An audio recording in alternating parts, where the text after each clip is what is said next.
কাকদ্বীপে শিক্ষক নিগ্রহ কাণ্ডে তৃণমূল নেতার বিরুদ্ধে জামিনযোগ্য ধারা পুলিশের, শিক্ষক পিটিও সহজেই জামিন পেয়ে গেলেন শাসক নেতা।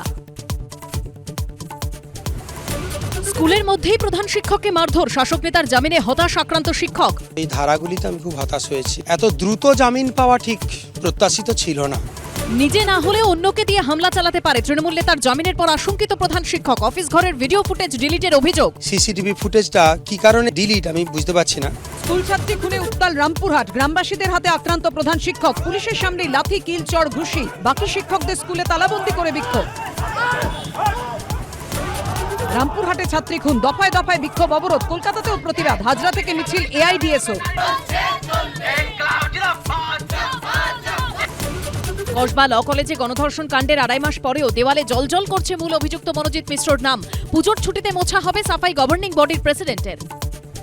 রামপুরহাটে ছাত্রী দেহাংশ উদ্ধার, প্রধান শিক্ষককে মার। গণধর্ষণ কাণ্ডের 2.5 মাস পরেও কসবা ল কলেজে জলজল করছে মনোজিতের নাম। ছক ভাঙা 6টা, সন্ধে 6টায় দেখুন শুভ্রজিতের সঙ্গে।